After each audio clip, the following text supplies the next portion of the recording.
Good morning. Welcome to episode 72 of the Driller Newscast, a weekly update on the news and stories impacting the drilling and water industry.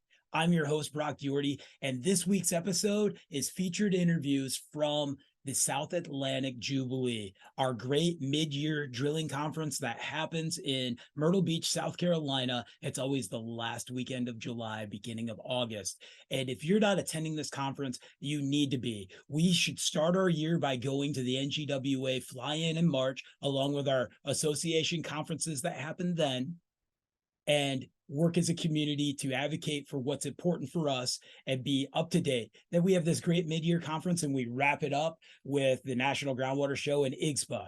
And there's not a better time to cool off, get the family to the beach, and professionally develop. So this week we start with Tucker Green, executive director of the Georgia Groundwater Association, where Tucker and the association were able to come together and lobby to get a law passed that allows for private water wells in areas that already have a municipality or pipeline coming through.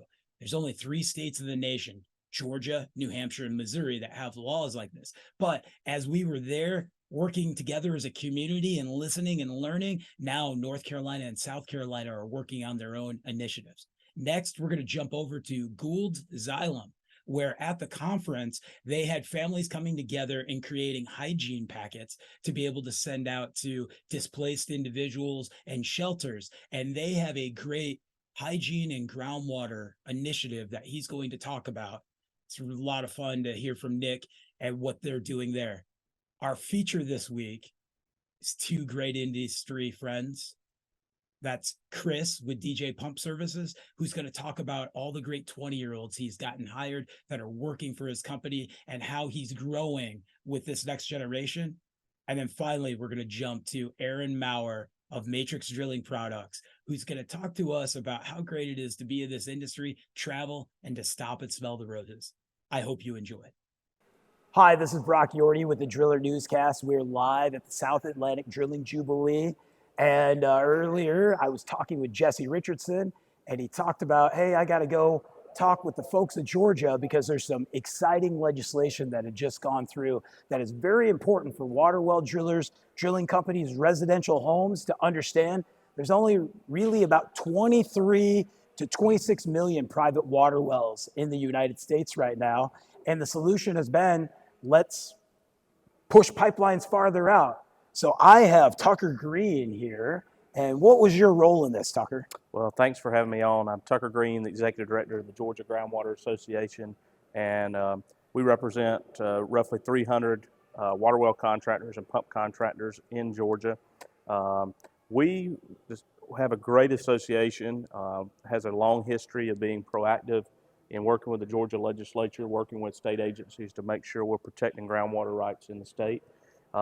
What we had saw happening the last few years is issues around with local jurisdictions and where public water was available, trying to restrict private property owners from being able to install wells.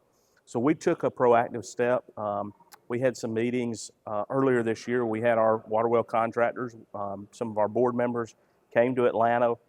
They joined me there. We set up meetings with EPD, with the Lieutenant Governor in Georgia, with many folks on both sides of the aisle in the Georgia legislature, and we really just kind of made them aware, educated them about things that were popping up across the state. And what was interesting is we found mainly most of them were surprised. They had no idea that this was going on, and most of them thought it was common sense, private property rights, and they were on board with what we were trying to accomplish. And so, long story short, we kind of use that momentum, those relationships we had built over the years, and the encouragement and some of the advice they gave us when we met with them in Atlanta. We crafted a bill that we felt would strengthen those protections in Georgia, and we worked very hard to lobby the legislature. That's something our association has invested in, to have a registered lobbyist working on to protect our industry. So I was down there, boots on the ground every day, lobbying the legislature. We called on our members to make sure they reached out to their legislators, telling them to support it, telling them to help us. It was all hands on deck, and it was a long 3.5 months there A lot of tireless work from a lot of people pouring in, but in the end result, it all paid off. We were able to pass both chambers unanimously, actually, in the Georgia legislature, which was, that's a huge deal. That's a huge deal. And so we were very proud of that. And then in May, Governor Kemp signed that bill into law effective July 1st. Heck yeah. What's great about this situation is, one, we need to be part of our state groundwater associations. We need to be sharing this information, but less than 15% of our voting population have private water wells. And really, less than 20% of the United States population is using groundwater in any status. So if we really think about what's happening right here, this is a huge win for Georgia. But every drilling company, you should be thinking about this and talking with your local state, getting your executive director involved, getting your lobbyist involved, and seeing how powerful it is when we show up and we start having that discussion about how important it is for us to be able to harness our own groundwater and have our own private well. Absolutely. I tell my guys all the time, our strength is in numbers, and it doesn't help always if they hear from all kinds of lobbyists. But it makes a difference when they hear from somebody in their district, when they hear from a business owner, from a constituent. And, so I think that's a big part of the success. You have to have your association, your contractors engaged and willing to go to bat for what's important to them. Awesome job. Thank you so much for coming on. This is a huge win. Hey, states, it's time to get it together. It's time to rally up. It's the same as when we did the National Groundwater Fly-In. There's 10,000 National Groundwater Association members, and we had 30 people there. Think if we just had 1% or 2% of our association membership, the same as what Georgia was able to do. This is a big deal. Absolutely. Thank you. Thank you. Hi, this is Brock Yordy at the South Atlantic Drilling Jubilee. We're live, and I have Nick Matthews with Gould's Water Technology. And last night at the happy hour just before the picnic, all these kids are over at this table, and these guys are all having this great time. What were you guys doing over there? Yeah, so we were putting together hygiene kits, Brock. And what we do is, at Xylem, our tagline is "Let's solve water," right? And one of the things that we do is we have Watermark, which is our corporate social responsibility arm. And this enables us to do volunteer work and help communities all over the world. Everything from building water towers in underdeveloped countries to partnering with the Chris Long Foundation. We help folks here in the U.S. who don't have access to clean drinking water, sanitation methods. We partner with them, we drill wells, all the way down to, brings me to what we were doing last night, building these hygiene kits. So we partner with Clean the World, which is a nonprofit organization. And what they do is they actually recycle soap and shampoo and other personal hygiene products that hotels would normally throw out. They package them. We partner with them. We bring them to events like this and let everybody kind of help out, chip in, 30 seconds worth of labor on their part. And at the end of the event, we've got this big box of, 100 hygiene kits, which we then bring to, local homeless shelters, women's shelters, churches, stuff like that to help out and, help folks with their sanitation needs locally. So not only can we do it globally around the world, but we do it locally and help out, local shelters as well. I think that's such a great initiative, especially it's wild as we look at like Johannesburg, South Africa right now is in a 0-day water rationing scenario. And we see in Haiti, and then suddenly we see Tijuana is out of water, but then wait, the Navajo Nation doesn't have enough water in New Mexico. And so we have these situations going on. And then I had just seen that you guys had partnered up and in May had done a water well. Yes.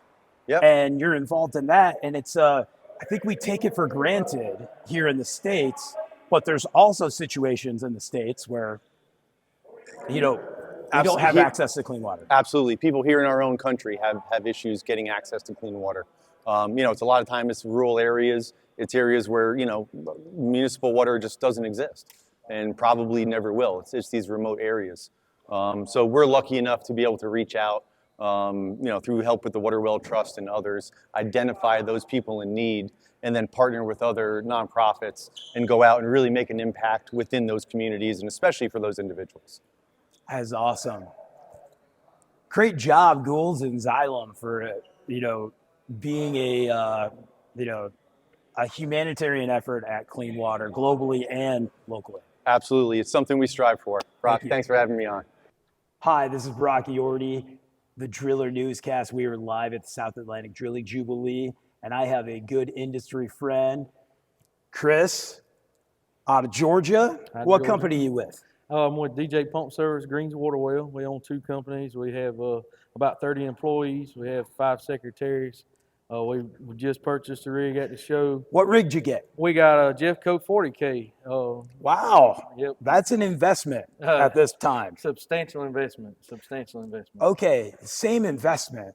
We have the Emerging Drillers series coming out, and we're nominating these young drillers and individuals that want to build up. You said you started in this industry in 2000. I started in 2000, yes. Yep, I grew up in it, sitting on the back of the cable tool my entire life, but I don't really feel like until I hit 20, and that was in the year 2000, that I haven't felt like I was a helper or a driller or anything. You got a bunch of 20-year-olds working for you right now. We do. We have 6 guys that's under 20 or under. So they're quite a group. A lot of energy, a lot of excitement, a lot of learning going on, but a lot of talent. And I love when we go to a customer, and you generally see our older gentlemen, young folks don't want to work. I got 5 or 6 of them. They depend on, they come. Some of them come and go, but they all come. And I feel as part owner that everyone that comes could later on be a customer. So we treat them great. They understand the business more by being there, even if it's a short period of time or not. And we really like them. Now, we have to be flexible with them. They're young, and in the moment we want to get on them and be a little hard, but and you have to. But they're all the ones that stay, and the ones that have stayed this long. They're growing. We got 18-year-olds running rigs. We got 18-year-olds changing pumps out. They just called me asking questions about a pump job a while ago. We saw some new cool stuff to help them learn. My son, he's a big part of the company, and he's been around it like you all his life, but now he's trying to find his place, and so proud of him and just love him, and looking forward to all these guys. They really look up to us, and I'm younger in the industry too as well, which is kind of hard to understand, but really they're just good guys, anxious to learn. They've all texted wanting to know what the rig looks like. They're already talking about keeping it clean, and we'll see how that goes. That is awesome. How did you end up with so many young men? Did you reach out to something, or was it culture? Was it, hey, I got a friend that I think would work good with us, and this is a great company to work for? How did that work out? Yeah, so not to stretch it too long, but I was kind of pulled into it just by association. And we had a well as growing up, and we used to go out there and prime it and stuff. So I kind of knew what it was, didn't really understand, but that's how I got in. Well, then my son being younger, and I just loved the business, loved the family aspect of it. I pulled him in. Well, it kind of spread a little bit from him. So, but then it got to the point where we grew, and I needed to hire people. Well, come to one of your classes here at the Jubilee, had some great insight on kind of what they're looking for. So we contacted local schools, got 2 guys that we work for. They're actually welding certified. Pulled one of them second day, 3 hours down the road, he's welding casing up for us. So, we didn't have to train everything. We had to train a lot, but he's been with us now for several months, and he's working out well. He's only 17. He graduated early with a welding certificate. So that's a unicorn in this industry. Exactly. If he'd have had a CDL, you'd have had the trifecta. Yeah, exactly. You'd have had the trifecta. So anyway, we got 2 guys like that. We hired one guy. He was 16, and he's a great guy. School wasn't his thing, which a lot of guys in our industry, that was their thing. They wasn't their thing either. So he wanted to work full time. I'm not his dad, so I can't say no. You need to go to school, but we try to encourage that every chance we get with him. But he jumped right on the rig, and I do a lot.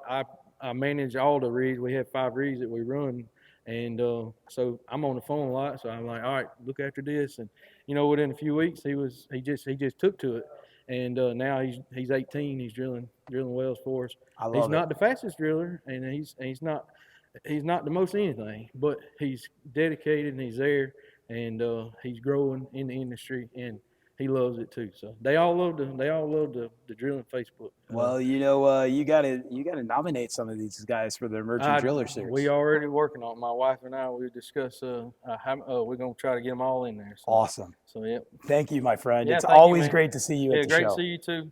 Helpful guy. Thanks.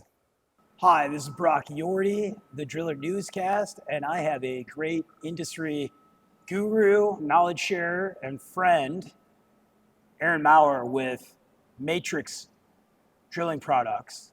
And we're here at the end of the Jubilee. You're going to hear some rigs in the background, people coming through. It's completely over. But Aaron is what I would say is a road warrior. And I have my entire career been a road warrior. And there's the little things on the road that you find happiness in. And this guy is always finding the adventure. What do you do? Give the advice to the new people into the industry or somebody that now has to travel. How do you stay happy on the road? You know, the biggest thing is not pushing yourself to the end of the limit. When you travel, you could say, hey, you know what, I'm going to drive to midnight and I'm going to get up the next morning and do it again. I did that when I was young and I burned myself completely out. Nowadays, you pick and you choose where you go. You pick your customers, you set appointments. Along the way, you actually go, oh, hey, guess what? I'm in North Carolina. The USS Carolina is there. Let's stop by and say hello. Let's pay some homage to our veterans. You find happiness that way. And I call it, probably in the last couple of years, stopping and smelling the roses. Getting that zen back in your life. And it's tough because I've driven by that North Carolina battleship multiple times, never stopped once. Now I'm stopping and smelling the roses. I can take pictures. I can send them to my friends, and they're like, I thought you were working. Well, I am. It was on the way. It was amongst the customers that I visited. And for me, that gives me some peace. And people that are younger that are wanting to go do this, go and do it. You see a ton of the world on somebody else's dime. How many times have you been to an amazing place where you see your friends on Facebook or LinkedIn and they're somewhere and you're like, man, I wish I could do that. Well, you can. You could get out there. You could do that. You can see the world. I have seen the world on somebody else's dime so many countless times that now I send my friends postcards. I make sure I make very good posts to back it up. And it's almost a 2-for-1. It's a win-win. It's I couldn't agree more. That whole aspect of being able to stop, see it. When I came to visit you guys in Grand Junction, everybody's like, wait, you flew into Denver. And I was like, I wanted to follow the Colorado out in late March and see the snow melt because maybe I wouldn't get to ever be out there again at that time with record snowfall. But also smelling the roses, eating the roses. I mean, I also love when somebody's like, I'm going to this city, and I go, these are my top 3. This is the brewery. This is the distillery, and this is who makes the best Monte Cristo, or the best Philly cheesesteak, or pizza, or everything. I think that's one of those things. Don't sit in your hotel room and get Uber Eats. Like, go. You know, this last trip, I've been gone on the road almost a month. I left just after 4th of July, and I left Arizona. I made my way from Arizona to Utah, seen a customer at Lake Powell, went from Lake Powell to Salt Lake, seen customers in Salt Lake, went from Salt Lake to Idaho, seeing customers in Idaho. But along that way, I'm seeing territories and things that I've seen before or stopped and smelled the roses. Went from there to Montana, back through Idaho, over to Washington, crossed into Canada. Had an altercation with a county Mountie because as an American, I'm like, the last couple times I've been to Canada, I flew in it's way different taking a picture with a "You've entered Canada" sign at an airport versus you've crossed the American border, and the guy comes out and he's chewing my butt out, and I go, hey, there was a line of cars, and the guy goes, yeah, well, you've been in Canada for a while. You should have took it over there. He let me go. He let me go on my way. But it was an experience. It was a fun experience that I was able to enter. But I took that and circumvented majority of Canada, and then made my way back south to the Jubilee, and I got to see Potash Pete, one of the largest potash producers in all of Canada. They've got a big statue. Never even knew it existed. I could have sat in my hotel room playing on YouTube or doing something else. I'm like, you know what? There's still some sun up. Let's go for a drive. And it was some of the coolest history I found along the way. And it brings me to what Brock and I are talking about. You got to find that inner peace. And if you don't just go out and see the world's going to pass you by.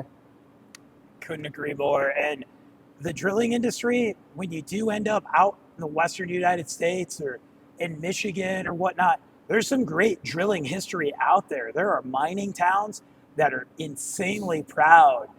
Yellow Pine, Idaho, when I went there the first time through the switchbacks, and 20 miles took me 4 hours, and you get there and you realize that I think it's Stibnite is the name of that mine. The guy who claimed it did it in like 1860 with a horse, a mule, and a pack. And if you think of that mountain range, that individual, that's like a Jeremiah Johnson story, right? Heck yeah. Oh yeah. When you think about that history, like Brock just said, you got to go out and experience it. They don't teach it in textbooks anymore. You don't see it much out in the social media world because it's all about other things. Getting to do a job like this, you get to see the world. And I'll tell you what, as somebody that wants to come in, hit me up on LinkedIn, hit me up on Facebook, hit Brock up. We can share contact information. But this is a job, this is a career, this is a love that can go forever and ever. There's people that I know that have done what I do in the industry. They're 70, 80 years old, and they love life. They've lived life, and I'm doing the same. So I couldn't agree more. And Thanks guess what? I got to see your family as well. Yeah. And they're having a hell of a good time. Where can you go in Myrtle Beach? Go to a trade show, get awesome food, play in the ocean, and see all your friends. This is an awesome conference, and it's 100% family oriented through the goat touring the facility The to camels? the camel rides. Yes. There's so much going on, and it's again, when you're part of this industry, sure, it costs you some money, but that's kind of the perks of getting to be part of this industry, is professionally developing in really cool places with great people. I live in Arizona near Phoenix, and I'm here in Myrtle Beach, South Carolina. And where are you guys at today? Think about that. Thanks, man. Thanks, man. Thank you for joining us for episode 72 of the Driller Newscast. You need to be at the South Atlantic Drilling Conference. It's a great place to professional develop.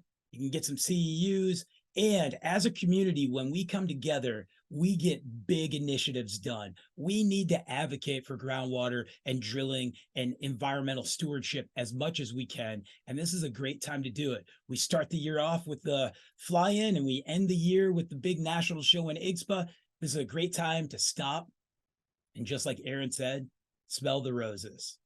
Thanks again to Tucker and Nick with Gould's and Chris for taking the time to talk about how he's got his team built together. And again, thanks, Aaron, for dropping that knowledge and really showing how we can be inspiring this next generation. Have a great week. Be safe. And let's get ready for the big show. Thanks.